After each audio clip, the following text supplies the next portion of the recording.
Hi, I'm Ravi. I'm a longtime practitioner of the spiritual path, and today I want to share some spiritual insights.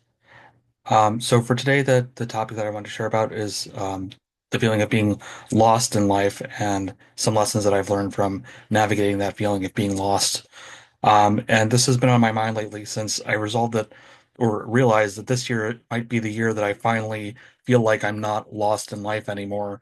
And this is after, like 15 years of feeling like I'm just kind of not really sure what direction to go in life and like I haven't really figured things out. And I don't want to claim that I figured everything out or that I'm all set yet because I could be, heavily critiqued for not being that in many ways. But I don't feel this gnawing sense that I like don't know what to do or I like fundamentally unsure of what direction I'm going in because I feel like I'm going in the direction that I should be going in again for the first time in a long time. So I wanted to share some insights about how I got to this place in case it might be helpful for anybody kind of experiencing a similar thing. So what do I mean by being lost?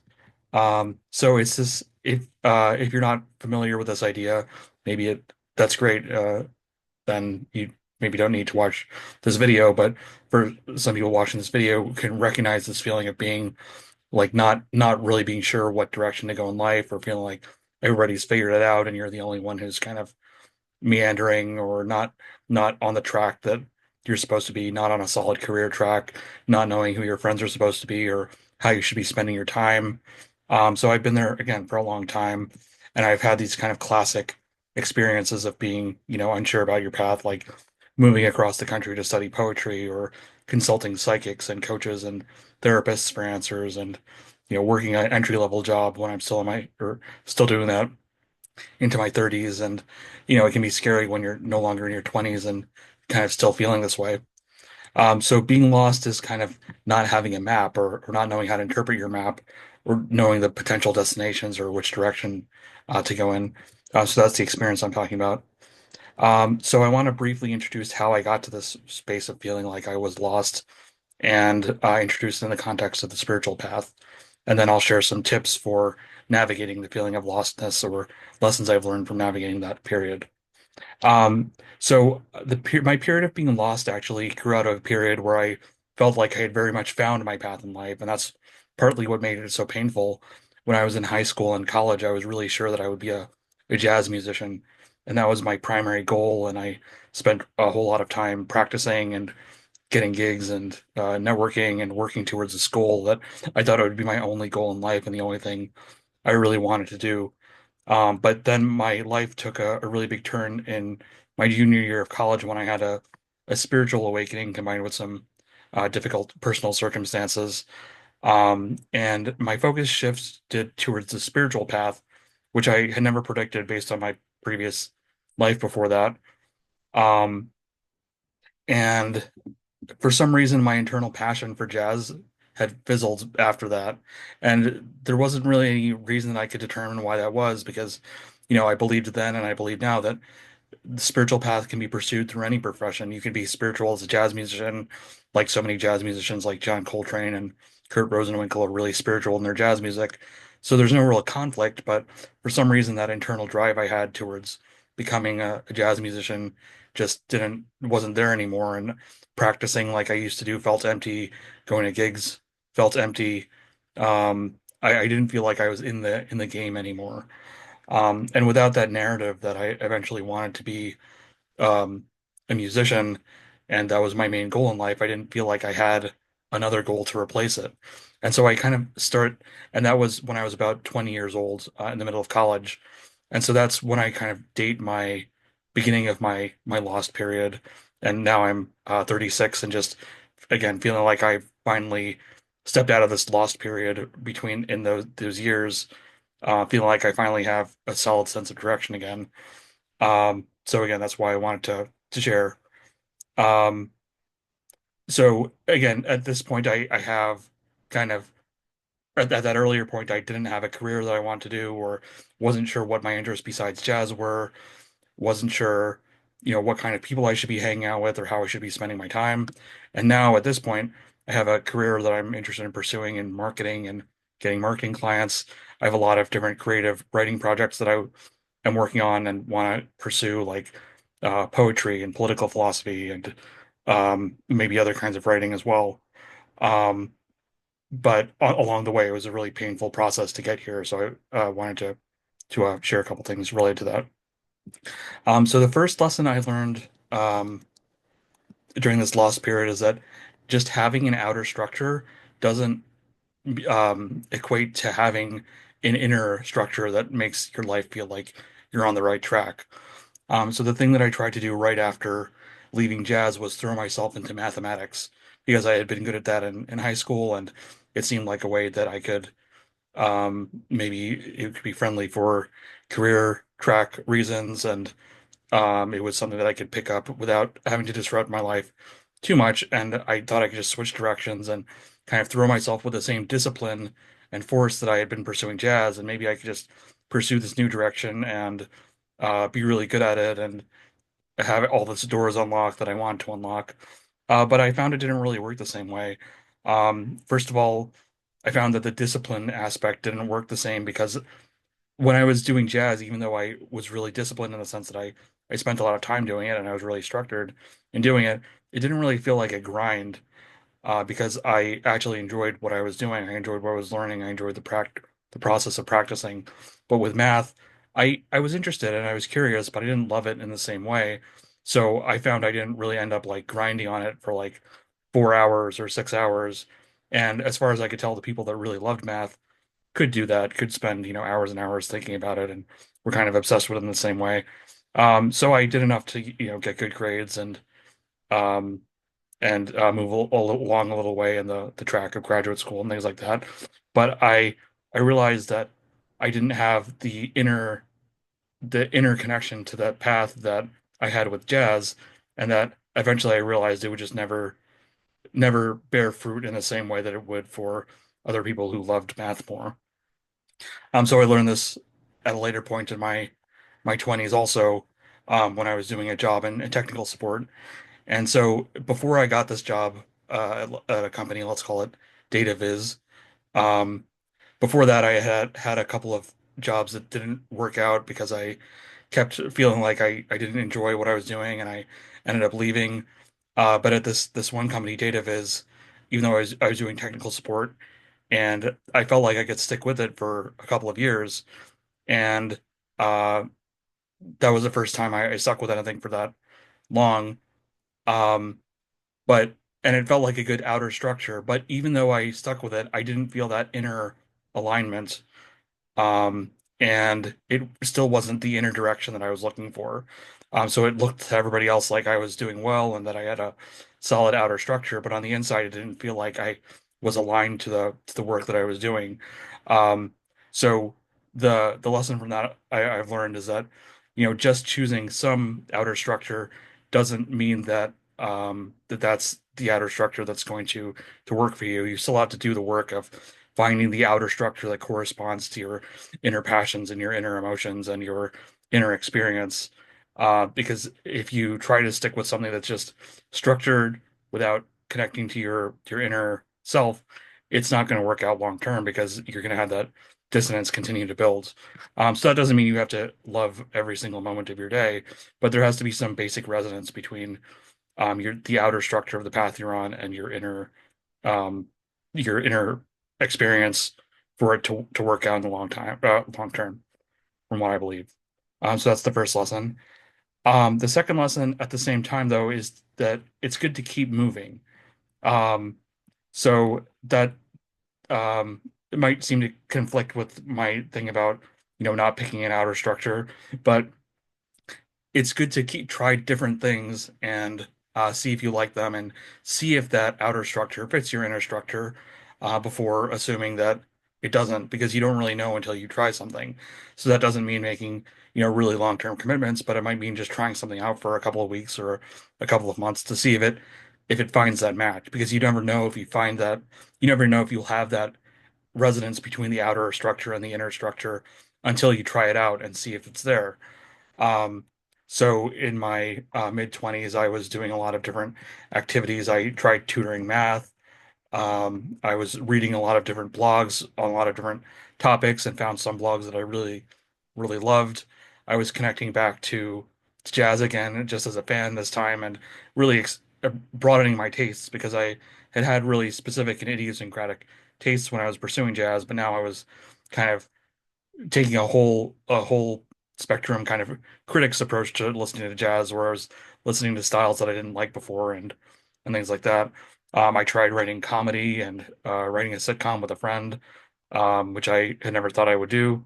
Um, and meeting different kinds of people and different kinds of social scenes. Like I had started hanging out with spiritual people, um, and which I had never done before because I was kind of I had a background in math and science, and then I was studying music, so I never really hung out with the kind of spiritual new age crowd, and I got to know people there, and that enriched my experience of spirituality because it wasn't just about the concepts anymore, but it was about concepts and practices, but it was about the connections with the people too. So I thought that was a really enriching period of my life. And even though those activities that I was exploring then don't directly correlate to what I'm doing now, I can see the traces of all the things kind of leading in indirect ways to how it ended up now. Because like those were my first experiences doing writing, for example. And I wouldn't have found out that I liked writing so much if I hadn't tried writing in the comedy setting before trying writing in other settings, or I wouldn't have known my interest in business was really seeded by those early intellectual explorations. And because some of those writers wrote about business, and I wouldn't have gotten interested in business if I hadn't started reading those blogs, even though it had nothing to do with business at the time. Um, so yeah, I just if you're really not sure, just keep trying things and see what works and what doesn't. The third lesson is the need to find a personal philosophy of work. And this is an interesting one because I think one part of why I feel I didn't find a good fit between the work that I was doing and where I'm now, and and my inner experience at that point in my 20s was because I feel like I didn't understand the way the world fits together in a certain way. And I feel like if I had the same understanding now that I had if I had the same understanding then that I had now, I think I might have been able to make some of those early work situations work because I kind of understand why, their workplace is structured in a certain way with managers and clients and things like that. And I would have been able to navigate it better. But I think I didn't really understand um, why things were set up that way. And um, it took me a long time of just reading a lot of different things and having different experiences to kind of understand that. But what eventually made things really click for me was this idea of sacrifice that I got from Sri Aurobindo's book, Essays on the Gita. And this doesn't mean self-sacrifice necessarily, but it means this idea of the world as an energy exchange, where every being kind of devotes a portion of their energies and exchanges it with the greater whole. So um, in ancient times, that means, a certain portion of your cattle, you give it to the temple because that is your contribution of energy to the whole, and then the temple would make use of the cattle or something like that. So in modern times, it means that each of us has a certain private reserve of time and energy, and we devote some of that time and energy as our contribution to the whole. So I don't think that's the only philosophy of work that can make things work for you. You might find it in social service, or you might find it in this idea of excellence, like technical excellence. But I think you need to have some sort of philosophy about why you're doing what you're doing and what makes it worthwhile. If you're finding trouble with the standard model of like, just get a job, do your job, and make money and get an apartment and all that stuff. If you're having trouble with that, it's might be worth the time to like find a personal philosophy of work that works for you. And that's what I found really beneficial. Again, I found it in this idea of sacrifice from Sri Aurobindo, but there are a lot of different schools of philosophy on um, what makes what can make work work. And I think that's the benefit of could be the benefit of reading philosophy or things that are adjacent to philosophy for um, finding what works for you. So the fourth lesson is the role of new ideas and insights. And I think this is really interesting um, because we don't really usually think of of ideas as having that big of a role in actual material circumstances. Like an idea is this kind of abstract, fluffy thing. It's not as solid as a desk or a chair or a car. Those are like concrete, tangible things, and those are the things that matter for work. Work is very tangible. But what I've found in my experience is that new ideas can see new possibilities that you would never have seen. And by exposing yourself to different ideas, you can literally create new pathways in your life because those ideas allow you to create things that you never would have considered before. Um, so one idea that changed the trajectory of my life was deciding to like learning about poetry and then realizing that there were programs that funded MFAs in poetry and realizing that, oh, I could, if I'm good at poetry, I could actually apply for one of these programs that is an MFA in poetry. And that changed the course of my trajectory by applying to a program and then going to a program. Um, another another big idea that has recently changed the idea of the structure of my life is learning about marketing and seeing that all companies need to do marketing and that writing, which I like doing, is useful for marketing if you learn how to structure writing well and uh, do it in a way that conforms to the standards of marketing. You can actually provide marketing materials that are useful to a company. So before, maybe 10 years ago, I didn't have that same understanding of business or writing or marketing or how all any of that fit together. But by learning about business and by learning about marketing, and this is just through self-education, mostly through self-education and courses um, on these topics, I was able to take this new idea, this new understanding of the world, and make a material change in the world where I can now have this new trajectory open to me that is different from the trajectory of jobs that I had in the past. Um, so I think being open to the idea that, different ideas can actually change the structure of your experience, and that applies to the broader world as well. Like ideas like liberty or democracy can actually change the world, the way the world works. But that's a tangent maybe for another video. So I would say expose yourself to new ideas, learn how more things work, and you might get insights about how your life can actually be different based on these ideas that you implement in your life. And so the last lesson, and I would say maybe the most important lesson for navigating lostness, is the importance of following the energies and interests that you have.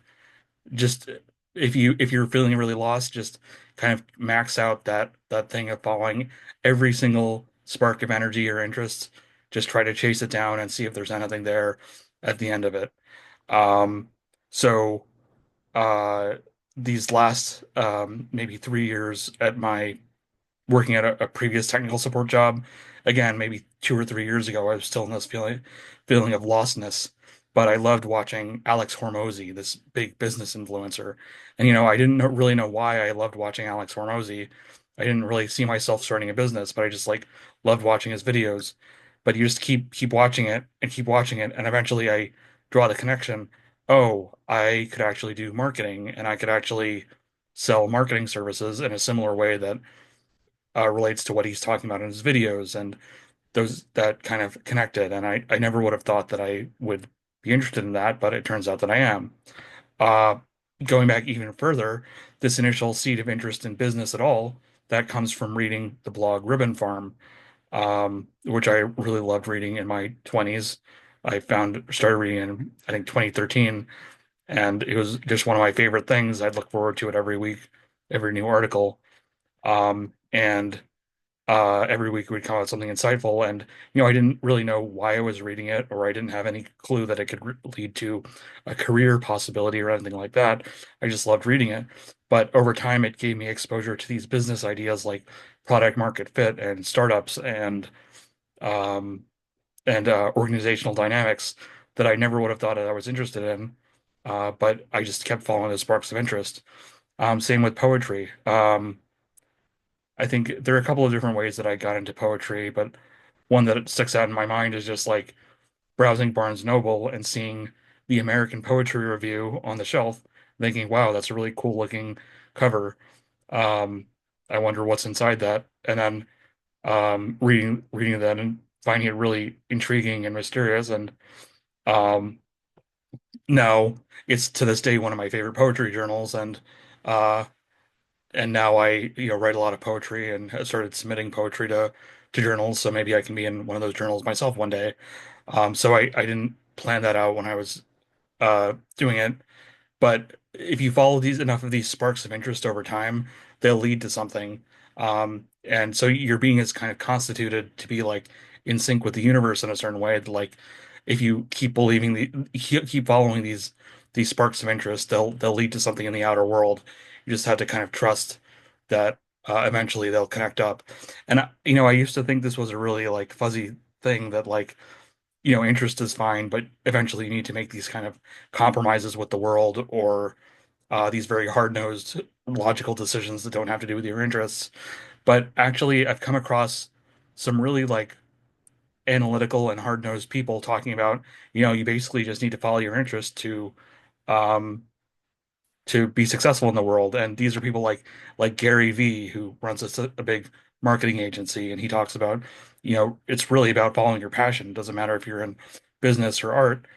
You just follow your passion, and that's ultimately what would make you successful. Or Paul Graham, major Silicon Valley investor, CEO, not a CEO now, but he was a CEO in the past. Um, and his essay, How to Do Great Work, it's all about how following your curiosity is what will lead to the greatest work, and that's true in science, it's true in business, it's true in art.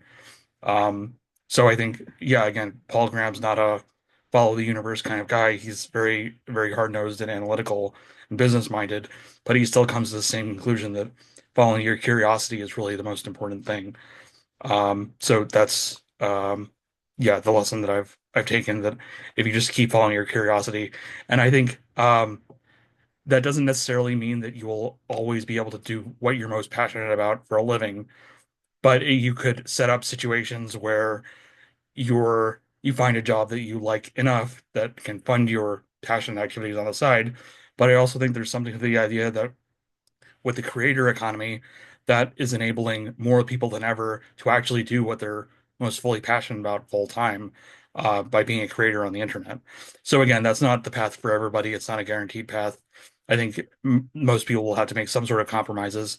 Um, but even if it doesn't allow you to do your passion full time for a living, you can at least find a setup of your life that where you don't feel like you're really lost, but you feel like you're engaged with certain things, and maybe you do certain things for money, and then you engage with certain things for fun, and then you won't feel lost in the same way that if you have no idea what your passions are, because that can be a dangerous situation.